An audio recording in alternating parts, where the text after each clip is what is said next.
열린교회 성도 여러분 안녕하세요. 7월 12일 매일 성경 묵상 함께 하겠습니다.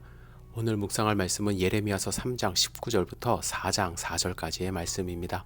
우리 함께 읽겠습니다. 내가 말하기를 내가 어떻게 하든지 너를 자녀들 중에 두며 허다한 나라들 중에 아름다운 기업인 이 귀한 땅을 내게 주리라 하였고, 내가 다시 말하기를 너희가 나를 나의 아버지라 하고 나를 떠나지 말 것이니라 하였노라. 그런데 이스라엘 족속아, 마치 아내가 그의 남편을 속이고 떠나감 같이 너희가 확실히 나를 속였느니라. 여호와의 말씀이니라. 소리가 헐벗은 산 위에서 들리니 곧 이스라엘 자손이 애곡하며 간구하는 것이라. 그들이 그들의 길을 굽게 하며 자기 하나님 여호와를 잊어버렸음이로다. 우리는 수치 중에 눕겠고 우리의 치욕이 우리를 덮을 것이니 이는 우리와 우리 조상들이 청년의 때로부터 오늘까지 우리 하나님 여호와께 범죄하여 우리 하나님 여호와의 목소리에 순종하지 아니하였음이니이다. 여호와께서 이르시되 이스라엘아, 내가 돌아오려거든 내게로 돌아오라. 내가 만일 나의 목전에서 가증한 것을 버리고 내가 흔들리지 아니하며 진실과 정의와 공의로 여호와의 삶을 두고 맹세하면 나라들이 나로 말미암아 스스로 복을 빌며 나로 말미암아 자랑하리라. 여호와께서 유다와 예루살렘 사람에게 이와 같이 이르노라. 너희 묵은 땅을 갈고 가시덤불에 파종하지 말라. 유다인과 예루살렘 주민들아, 너희는 스스로 할례를 행하여 너희 마음 가죽을 베고 나 여호와께 속하라. 그리하지 아니하면 너희 악행으로 말미암아 나의 분노가 불같이 일어나 사르리니 그것을 끌 자가 없으리라. 아멘. 예레미야 3장에서 하나님은 북이스라엘을 배역한 자식으로 표현했고 남유다를 패역한 자식으로 표현했습니다. 배역과 패역은 어떻게 다를까요? 이 배역이라는 말은 히브리 말로 메슈바라고 하는데 등을 돌리고 하나님께서 도망치는 것을 말합니다. 반면에 패역이라는 말은 히브리 말로 파고드라고 하는데 이 말은 배역보다 100배, 1000배 더 악한 죄를 말합니다. 이는 도망치다가 무슨 생각이 들었는지 갑자기 돌아서서 팔을 걷어붙이고 한판 붙자고 덤벼드는 것과 같습니다. 이것이 바로 패역입니다. 북이스라엘 사마리아 사람들은 하나님께 등지고 느밧의 아들 여로보암이 세운 금송아지를 섬겼습니다. 그것만 해도 하나님이 속이 상해서 이혼 증서를 써주고 쫓아버렸습니다. 다시 말해 아수르 군대를 보내셔서 사마리아 성을 무너뜨리셨어요. 그런데 남유다 예루살렘은 그것을 보면서도 정신 차리지 못하고 오히려 더 큰 죄, 반역죄를 범했다는 것입니다. 등을 돌리는 정도가 아니고 하나님께 돌아서서 정면으로 대들었던 것입니다. 이런 남유다를 보시면서 하나님은 차라리 등을 돌렸던 북이스라엘이 더 낫다고까지 표현하셨습니다. 하나님이 패역한 남유다를 볼 때 속이 상하셨어요. 그리고 배역했다고 쫓아버린 북이스라엘을 지금 오히려 그리워하고 계십니다. 여러분, 이 말씀이 선포될 때는 북이스라엘이 망한 지 100년 정도 더 지날 때인데 그때도 하나님이 북이스라엘을 그리워하고 계시는 거예요. 그만큼 남유다가 하나님의 심정을 상하게 했던 것입니다. 그래서 벌써 100여 년 전에 망하게 한 북이스라엘을 그리워하시면서 지금이라도 회개하고 돌아오면 용서해 줄 마음이 있다고 말씀하십니다. 19절 다시 읽겠습니다.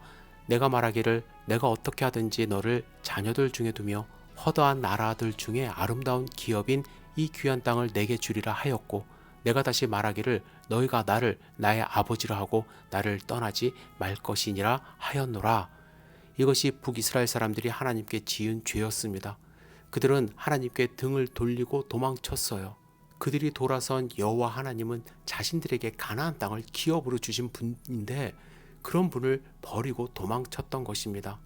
하지만 하나님은 21절에서 북이스라엘을 기억하면서 지금이라도 돌아오면 용서하고 받아주겠다고 하시는 겁니다. 여러분, 성경의 최대 주제가 무엇입니까? 죄에서부터 돌아오라는 것입니다. 돌아오라, 돌아오라 집 나간 자요. 아버지 집으로 돌아오라는 것이 성경의 주제예요. 그러면 살 길이 열리는데 우리 미련한 인생들이 하나님께 돌아가려 하지 않는다라는 것입니다. 22절 상반절에 하나님은 배역한 자식들아 돌아오라, 내가 너희의 배역함을 고치리라 말씀하십니다. 진실하게 회개하고 돌아오면 되는데 현실은 무엇입니까? 진실로 회개하고 돌아오는 사람들이 거의 없다라는 것이에요. 그래서 북이스라엘 사람들에게 늘 불행이 그치지 않았고 그런 모습을 보면서 하나님의 심정이 상할 대로 상했던 것입니다. 그러나 하나님은 계속해서 4장 1절에 말씀하십니다. 여호와께서 이르시되 이스라엘아 내가 돌아오려거든 내게로 돌아오라. 내가 만일 나의 목전에서 가증한 것을 버리고 내가 흔들리지 아니하며 진실과 정의와 공의로 여호와의 삶을 두고 맹세하면 이라고 말씀하십니다. 여호와께로 돌아간다는 것은 무엇입니까? 그것은 몸만 살짝 돌아가는 것이 아니라 진실과 정의와 공의를 행하는 것입니다. 이것이 진실로 여호와께 돌아가는 것입니다. 그저 잘못했습니다. 말로만 하는 회개가 아닙니다. 진정한 회개는 삶을 돌이키고 인생의 방향을 바꾸는 것입니다. 악된 죄악의 삶을 버리고 진실된 삶으로 방향을 트는 것입니다. 이것이 진실한 회개이고 하나님께 돌아가는 것입니다. 이렇게만 한다면 여호와의 삶을 두고 맹세하면 나라들이 나로 말미암아 스스로 복을 빌며 나로 말미암아 자랑하리라 말씀하십니다. 이 말씀은 뭐예요? 하나님께서 이스라엘 백성들에게 복을 주시고 주변에 있는 열방들이 그 복 받는 모습을 보면서 하나님께 영광을 돌리게 될 것이라고 말씀하고 계시는 겁니다. 여러분, 하나님께 돌아왔습니까?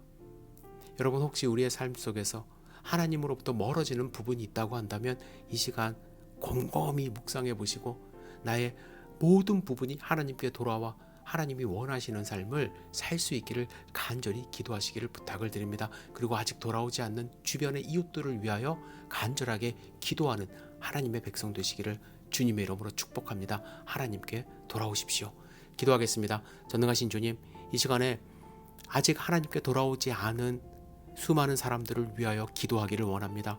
주님, 우리를 붙들어 주셔서 우리가 그들에게 하나님의 말씀을 선포하며 예수 그리스도를 증거함으로 하나님께 돌아올 수 있는 통로가 될 수 있도록 인도하여 주시옵소서. 지금도 기다리고 계시는 그 하나님을 우리가 생각하며 감사하는 마음으로 하나님께 영광 돌리는 삶을 살 수 있도록 인도하여 주시옵소서. 예수님의 이름으로 기도드렸사옵나이다. 아멘.